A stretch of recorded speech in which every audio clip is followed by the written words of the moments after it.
तो स्टूडेंट, स्वागत है आप लोगों का एक और नई वीडियो में। आज मैं आपके लिए रीजनिंग की 10 ऐसे प्रश्न लेके आया हूं जो बार बार विभिन्न प्रतियोगी परीक्षाओं में पूछे जाते हैं।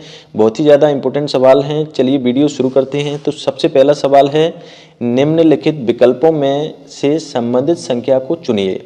मतलब 925 अनुपात 16 समानुपात 830 अनुपात क्वेश्चन मार्क के स्थान पर क्या आएगा। तो इसमें क्या है, जैसे 925 एक बड़ी संख्या है और अनुपात के बाद एक छोटी संख्या है, तो इसका मतलब है कि इन संख्याओं को आपस में जोड़कर छोटी संख्या बनाया होगा। जैसे 9 + 2 + 5 सबको आपस में जोड़ेंगे तो 9, 10, 11 और 5 16, कितना हो गया 16। इसी तरह से 830 के जो तीनों अंक हैं इनको आप जोड़ोगे तो 8 + 3 + 0 कितना होगा, 8 और 3 11। तो आंसर आपका कितना आ जाएगा, 11। 11 दिया हुआ है ऑप्शन डी, तो आपका ऑप्शन डी सही आंसर हो जाएगा। अगला सवाल है, सेकंड किसी सांकेतिक भाषा में 541 को 100 लिखा है तो 671 को क्या लिखा जाएगा। मतलब 541 को 100 लिखा गया है, क्या कितना लिखा गया है 100, तो 671 को क्या लिखा जाएगा। तो इसमें क्या है, 5, 4 और 1 तीनों को हम जोड़ेंगे तो 5 और 4 9 और 1 10, 5 + 4 + 1 सबको आप जोड़ोगे तो 10 आएगा। 10 का आप स्क्वायर करोगे तो 100 आ जाएगा। इसी तरह से आपको 6, 7, 1 इनको भी आप जोड़ोगे तो 6 + 7 + 1 कितना होगा, 6 और 7 13 और 1 14, 14 का आप वर्ग करोगे तो 196 इसका आंसर आएगा, है ना। ऑप्शन सी आपका सही है। तो इस तरह से आप कर सकते हो। अगला सवाल देखते हैं तीसरा। अगला तीसरा क्वेश्चन है, किसी कूट भाषा में एनिमल को 11 49 13 11 2 कूट लिखा है तो CAT कैट का कूट क्या होगा। तो इसमें क्या क्या किया है, जैसे A B C D ऐसे जो अल्फ़ाबेट होते हैं तो इनकी नंबरिंग करेंगे तो A 1 नंबर पे आता है, B सेकंड नंबर पे, C तीसरे नंबर पे आता है। इसी तरह से जो Z होता है वो 26 नंबर पे आता है ना। तो इस तरह से आपको ये नंबर याद करने पड़ेंगे। तो इसमें क्या हुआ है, A का जो नंबर होता है वो 1 होता है, N का नंबर होता है 14, I का नंबर होता है 9, M आता है 13 नंबर पे, A आता है 1 नंबर पर, L आता है 12 नंबर पे। इसी तरह से आपको कैट की नंबरिंग करनी पड़ेगी। तो C आता है तीसरे नंबर पे, C का नंबर होता है 3, A का नंबर होगा 1, T का नंबर होगा 20। तो 3120 3120 डी आपका ऑप्शन बिल्कुल सही है। आप इस तरह से कर सकते हैं। अगला नेक्स्ट सवाल देखते हैं। अगला चौथा सवाल देखते हैं, यदि AB बराबर 27 है तथा BC बराबर 125 है और CD बराबर 343 लिखा है तो AB DB बराबर क्या होगा। AB DB का मान आपको निकालना है। तो AB बराबर 27 कैसे आया है, जैसे A कौन से स्थान पे होता है 1 पे, B कौन से स्थान पे होता है 2 पे। तो 2 और 1 को जोड़ेंगे तो 3 आएगा, 3 का क्यूब कर देंगे तो 27 आएगा। 3 का क्यूब का मतलब 3 × 3 × 3। इसी तरह से B का स्थान होता है दूसरा, C होता है तीसरे स्थान पे, दोनों को जोड़ देंगे तो 5 आएगा। 5 का आप क्यूब करोगे तो 125 आएगा। कुल मिला के आपको कुछ नहीं करना है, जिस अल्फ़ाबेट जोन से स्थान पे आता है उसका स्थान पता करके आपको जोड़ देना है। जैसे A आता है पहले नंबर पे, है ना, B आता है दूसरे नंबर पे, D का स्थान है चौथा, B का स्थान है दूसरा, है ना। A का स्थान पहला, B का दूसरा, D का चौथा, फिर B का दूसरा। सबको आप जोड़ोगे तो 2 और 1 3, 4 और 3 7 और 2 9। 9 को आपको क्यूब करना है, मतलब 9 × 9 × 9, 3 बार आपको इंटू करना है तो कितना होगा 81, फिर 9 कितना होगा 9, 9 का 8 में गुणा कर देंगे तो 9 8 72, कितना होगा 729। ऑप्शन नंबर सी आपको दिख रहा है 729 आंसर आ गया। अगला सवाल देखते हैं पांचवा। अगला पांचवा सवाल है, एक पंक्ति शिवानी का स्थान दोनों ओर 23वां है, तो बताइए पंक्ति में कुल कितने व्यक्ति हैं। मान लो कोई पंक्ति है, जैसे कोई पंक्ति है उसमें बहुत सारे स्टूडेंट बैठे हुए हैं, तो शिवानी का स्थान 23वां है। कौन सा है? 23वां।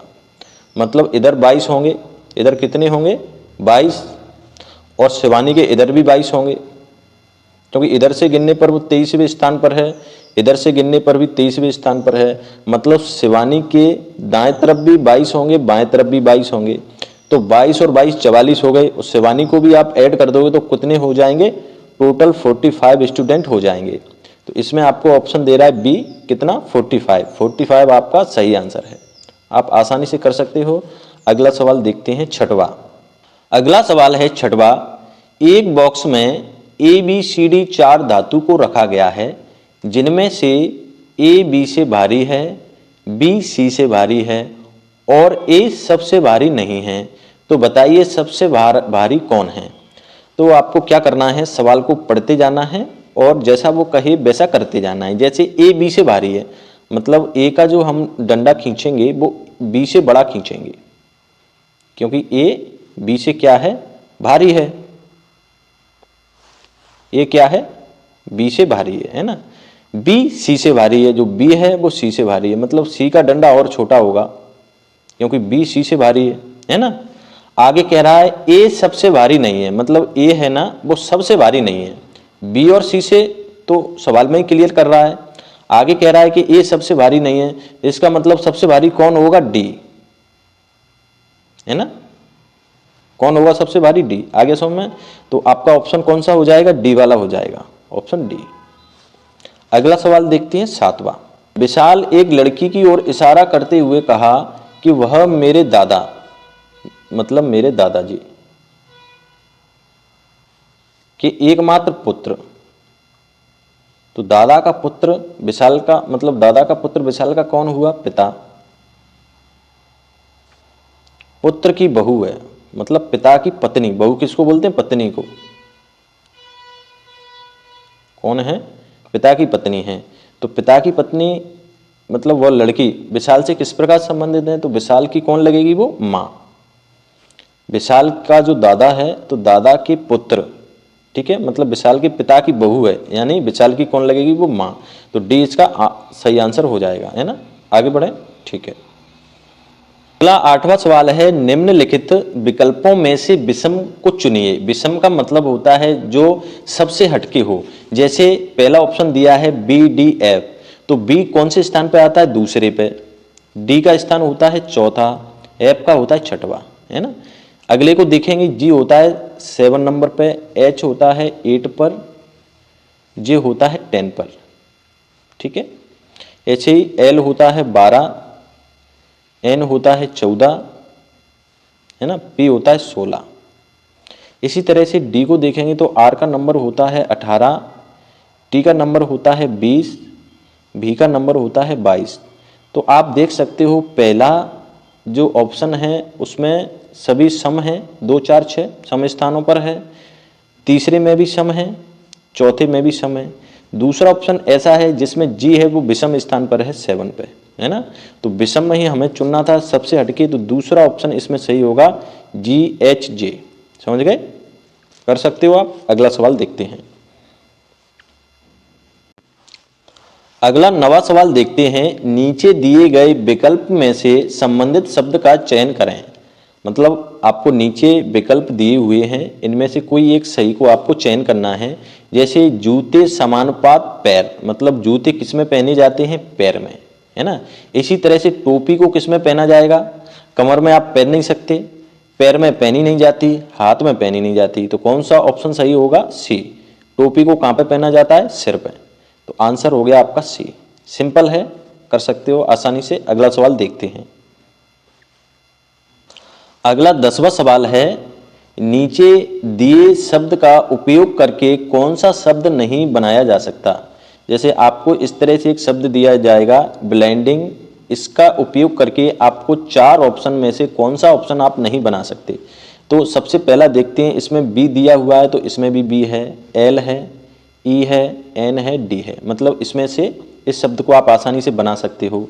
दूसरा देखते हैं, बी यहाँ दिया हुआ है, इसमें भी बी है, ए यहाँ पर है, इसमें ए नहीं है, तो इसको आप नहीं बना पाओगे क्योंकि एल इसमें दिया हुआ है, डी भी इसमें दिया हुआ है, ए नहीं दिया, तो ए इसमें है नहीं, तो आप बी ऑप्शन को आप नहीं बना पाओगे इसका उपयोग करके। और भी देख लेते हैं, जैसे तीसरा है, एल यहाँ पर है, यहाँ पर है, ई यहाँ पर है, यहाँ पर है, एन भी दिया हुआ है, डी भी दिया हुआ है, इसी तरह से बी यहाँ पर दिया है, आई भी दिया है, एन जी ई सब दिए हुए हैं, केवल ए नहीं है, तो बी ए एल डी इसको आप इस शब्द का उपयोग करके नहीं बना सकते, तो इसमें से आपका ऑप्शन सही हो जाएगा बी। सिंपल था, आप आसानी से कर सकते हो। इसी तरह के सवाल प्रतियोगी परीक्षाओं में पूछे जाते हैं, तो आप इनकी मतलब प्रैक्टिस करिए और रीजनिंग के सवालों को बड़े सिंपल तरीके से आप करना सीख सकते हैं। फ्रेंड्स, अगर वीडियो आपको पसंद आया हो प्लीज़ चैनल सब्सक्राइब कर देना, वीडियो को लाइक कमेंट कर देना। Thank you.